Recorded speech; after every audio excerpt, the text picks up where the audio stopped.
It's time for Drummer Nation.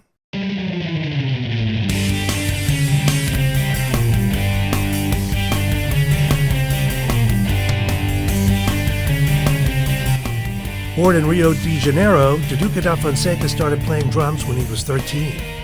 He moved to New York City in 1975 and was the founder and leader of Brazilian All-Stars, Brazilian Express, and the New York Samba Band. He was a teacher at the Drummers Collective and wrote an instructional book, Brazilian Rhythms for Drumset. He is a founding member and co-leader of Trio Da Paz and leads the Duduka DaFonseca Trio. Part 1 of my interview with Duduka Da Fonseca, next on Drummer Nation. Here's your chance to win some bronze from Istanbul Mehmet, the original handmade cymbals from Turkey. The prize includes 3 shiny black bell cymbals, a giant ride, a powerful crash, and oversized hi-hats. The black bell line features 2 sonic personalities in one cymbal. It's a punchy pairing. Check the link in the show notes for your chance to win. Duduka Da Fonseca, thank you for doing my show. It's an honor to meet with you. How are you? I'm good. Thank you so much for, doing the show with me. Oh, Thank it's you. my honor. First of all, I want to make sure I'm saying your name right, Duduka Da Fonseca. Yeah, it's like Duduka. Duduka is my nickname.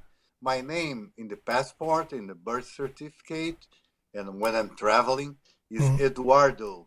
It's like Edward with the O in the end. Mm-hmm. And Duduka is an Edwa- affectation, a nickname? is a nickname that my mother, Duduka. Mhm. Like here, we have so many nicknames, Right. In Well, Brazil is the same. it sounds like music. I've always loved your name. It does, and then you know what? When I used to play with Astrid Gilberto, Mhm. one time we went to play in Washington. I think it was Blues Alleys or something like that, and we had an interview, in the radio, and she asked me to go with her, and I went, and the gentleman that was interviewing, he was from, that was a long, long time ago. He was from Nigeria. And then he told me that in a dialect, Yoruba, that they speak in Africa, Mhm. Duduka, Dudu means black and Ka means all over. And say, wow, that sounds good. It's maybe the Brazilian version of El Negro. Maybe, but my mother didn't know, Mm-hmm. but this guy told. And as a matter of fact, they speak, they still speak in that dialect, Yoruba, in Bahia, Brazil. That we had the most when the Africans came to Brazil in the 16th century. In the middle of the 16th century, Bahia, in the northeast of Brazil, was the capital of Brazil at that time. And they had the port, and so all the Africans went to Bahia. So they had the largest African immigration. So the food there and the culture, the food there has a lot of, African influence. Mm-hmm. And that's what It's got into very, the music, right? that got the music, but the music, in Bahia is great. But lately, after the reggae thing in the 70s and the 80s, it changed a little bit. I particularly think that Recife, which is a place up in the north, because we have Rio down here, and then Bahia a little bit up, and then Recife, Pernambuco, in the littoral of Brazil. And I've been to Recife a few times, and I really love. I think in Recife they really kept the African Brazilian tradition more even than Bahia. Hmm. It's more. They didn't mix it up with some other elements. They kept more pure. And Recife is the land that of many fantastic rhythms. Like maracatu. You're probably familiar with maracatu, and then baião. You Bayonne? know baião. Yes. A lot of people think that baião is from Bahia because it's similar the name, but comes from Recife. And frevo, frevo is a kind of fast march, also coming from Recife, is a wonderful place. Bahia is still very beautiful too. And full of culture. But Recife is my favorite after Rio de Janeiro because I think Rio is where the samba, was developed and is the capital of samba. Hmm. And I'm from Rio de Janeiro, and Rio also in the middle of 19th century was, the birthplace of choro, which is a kind of, it's like ragtime. It's like semi-classical Brazilian music. They got a lot of classical influence. So the compositions, of choro music, they come in three parts, A, B, C. Things like that. Hmm. And that was before samba, was in the middle of the 19th century. And then after choro, we come with the samba. The first samba was recorded in 1917, the same year, by coincidence, that the first jazz tune was recorded That's as just what I well. was going to say. Yeah. 1917.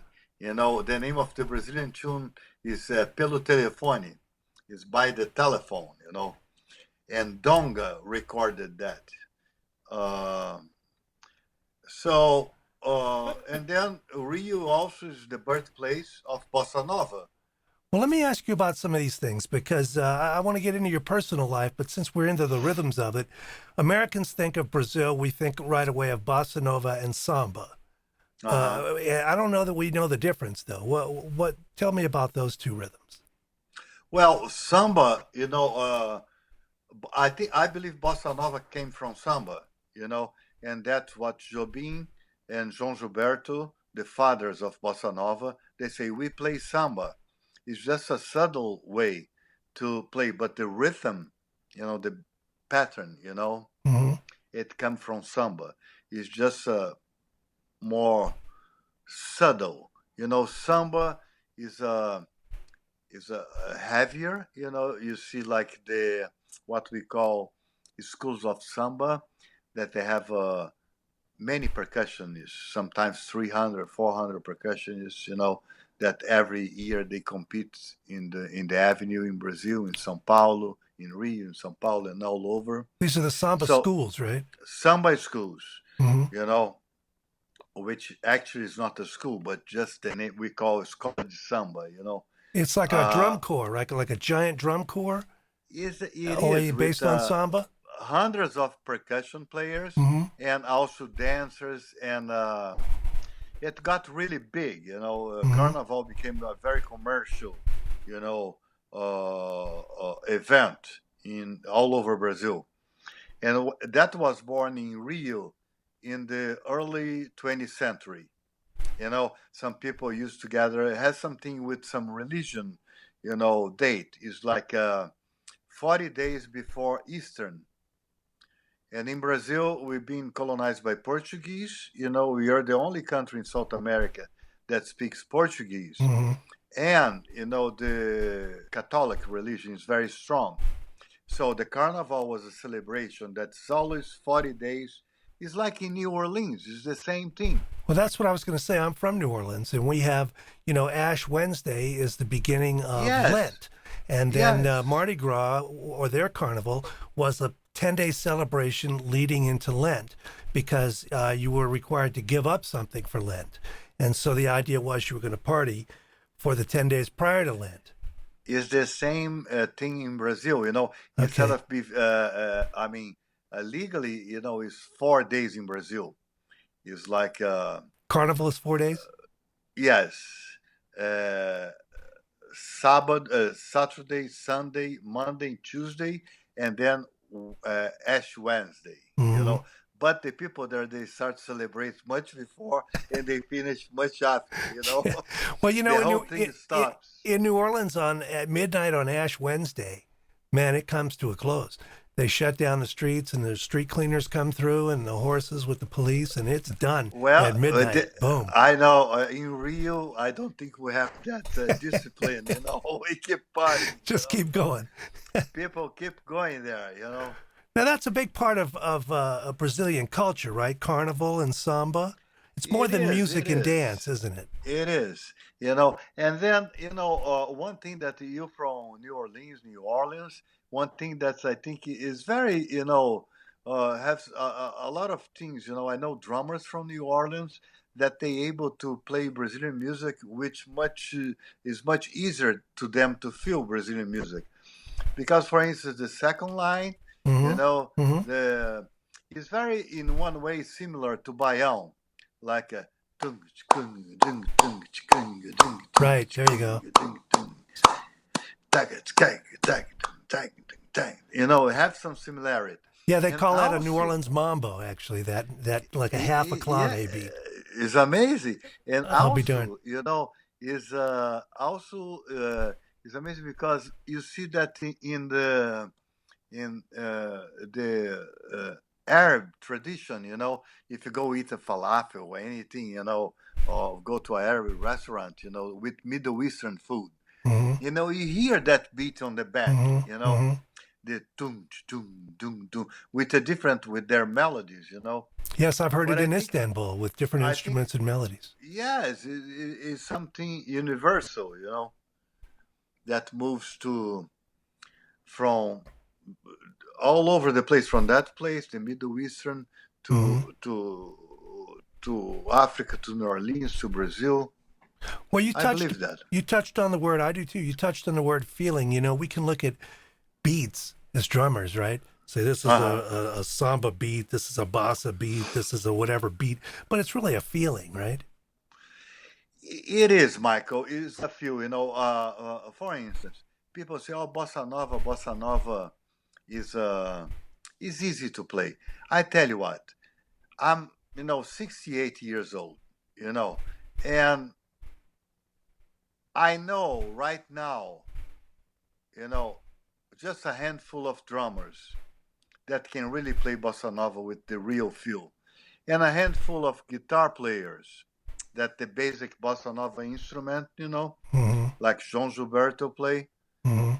Just a full, because it's different. Like in the blues, the other day I was watching a gentleman talking about that feel of the blues.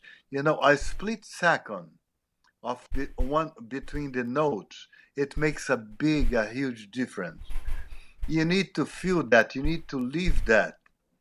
Luckily, when I was born in '51, when I started playing drums, I grew up listening. My mom loved, to listen to Jobim and João Gilberto and Luis Bonfa, Mm-hmm. and also she loves to listen to more than my dad, but she loves to listen to Chet Baker and Jerry Mulligan and Nat King Cole and Frank Sinatra. So I grew up, listen to this Brazilian music and this great American music, and I said, I want to, when I decided to be a drummer, I said, I want to mix the Brazilian with the American, the Brazilian rhythms with American jazz. Mm. But I'm not the first one. Have some people in Brazil that was at the same time that bossa nova was created in the late 50s. The first bossa nova album came out in 1958, João Gilberto, with Jobim's arrangement. Those same musicians that played all in the bossa nova records, they were really crazy about Art Blakey, Horace Silver, Miles, and John Coltrane, and Philly Joe and Jimmy Cobb and Elvin Jones. So I used to go to their house, and listen together with much older, but I was welcome because I was young drummer. They welcomed to come, Mm. mainly to the house of that great drummer João Palma that used to play with Jobim, with Sergio Mendes, Mm. and Brazil '66. And his house, a lot of musicians they went there, and we listened to Monk, we listened to Wynton Kelly with Paul Chambers and Jimmy Cobb. We listened to all that. So, and those musicians at that time, like Edson Machado, great drummer, Dom Romão, Mm-hmm. also Ayrton Moreira. Ayrton is a little younger, Mm-hmm. Milton Banana and Luis Carlos Vinhas and a bunch of others. They create that style that we call samba jazz. Dom Salvador, which whom I have the privilege to Oh, play no. since 1980, they create that style, mixing uh, samba with jazz, what we call samba jazz. And that's Meanwhile, it's my though, passion. yes. Meanwhile, American jazz musicians were going to school listening. They were listening to the Brazilian stuff, right? They were Guys like listening to Dizzy and Charlie Bird, Herbie Mann, Stan Getz. All these people became infatuated with Brazilian music. They are great. I had the pleasure to play uh, with Charlie Bird, record with him. Mm-hmm. I play a couple of times with Stan Getz, with Astrid Gilberto, Mm-hmm. because she used to sing with him. Mm-hmm. And what was the other one? With Herbie Mann, I Herbie played Mann, many yeah. years. They were great because they went to Brazil. They fell in love with Brazilian music, Mm-hmm. with the bossa nova, and they recorded albums there. And we need to give credit to the bass player that went with Charlie Bird to Brazil. Yeah, who was He that? was the one that bought all the albums. Really? Keter Betts. Oh, Keter Betts. Yeah, okay. Keter Betts. I'll be He darned. was I the didn't know one. that. He was the one that bought the albums and brought bossa nova albums, brought to the United States, and then showed Charlie Bird, because they were together. But Mm-hmm. he was the one that bought the albums and introduced. Charlie Bird was in love already, but he, showed many albums to Charlie Bird, and Charlie Bird showed to Stan Getz, and they recorded that fantastic album, Jazz Samba. Right. In the early '60s. And then after that was the beautiful Getz Gilberto that I love. Mm-hmm. It's a great album. That was the album that launched the bossa nova all over the world. Now, you mentioned something about the note placement. I think one of the things jazz has in common with the Brazilian stuff is the significance of the nuance of that note placement. You know what I mean? Like what makes something swing. It's not something you can exactly notate, right? The space between the eighth notes is different in every drummer. It's different in every tempo. The same thing would be said about the Brazilian music, right? And that's where that feeling comes in. That it transcends what you can write on the piece of paper. That's correct. Sometimes you can't write. Mm-hmm. I have a pattern. I used to teach that pattern, and I used to teach at Drummers Collector for a long, long time. Right, in New York. And then, but it's something very simple. It's just a single strokes, but the left hand is kind of. It feels like it's rushing. Is moving forward, not rushing. Moving forward, and the right hand is playing 1, 2, 1, 2, 1, and the left hand go like.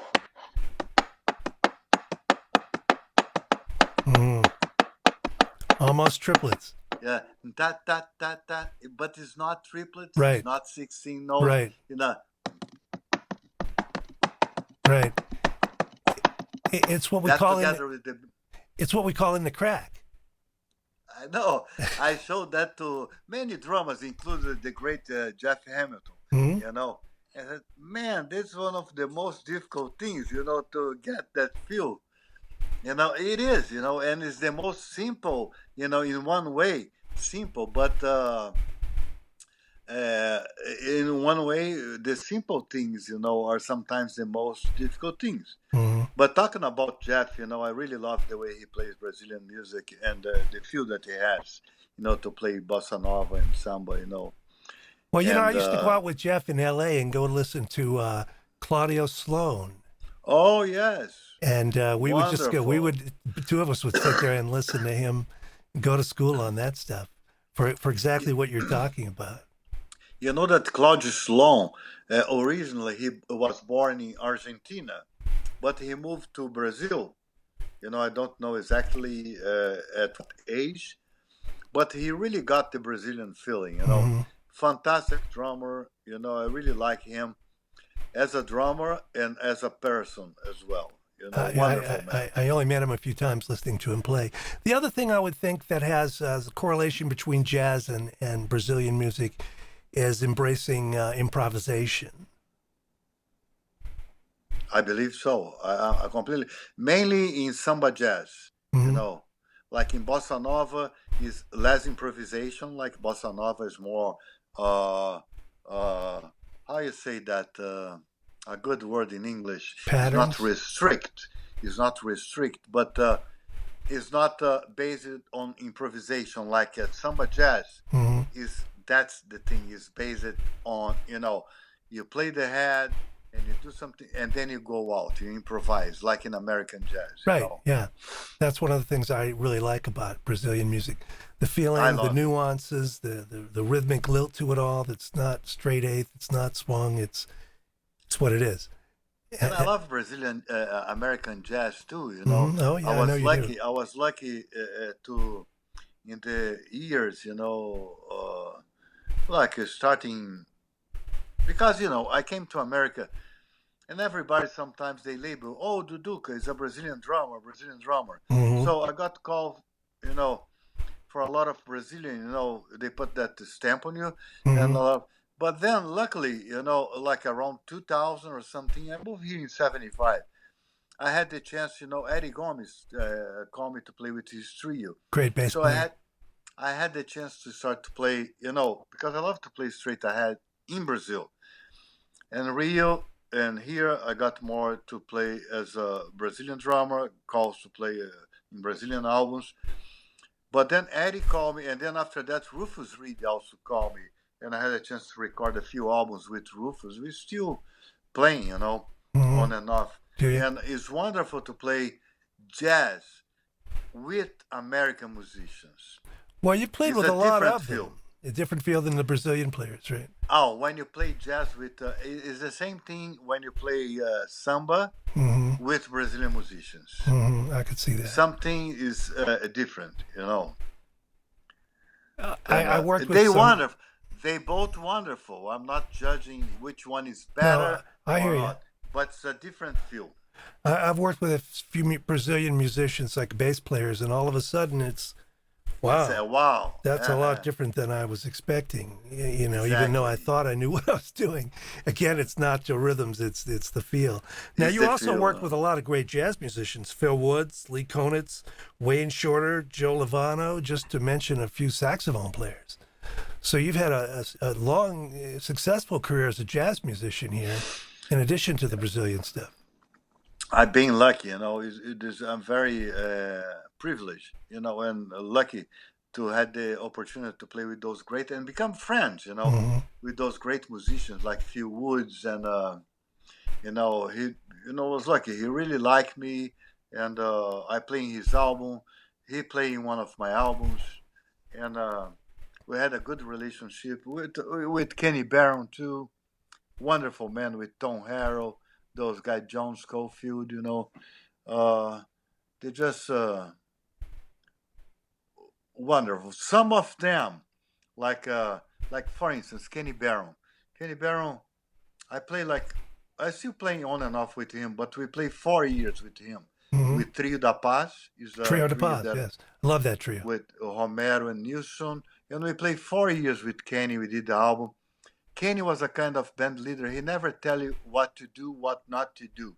He just let the things flow. Like Tom Harrell is the same thing,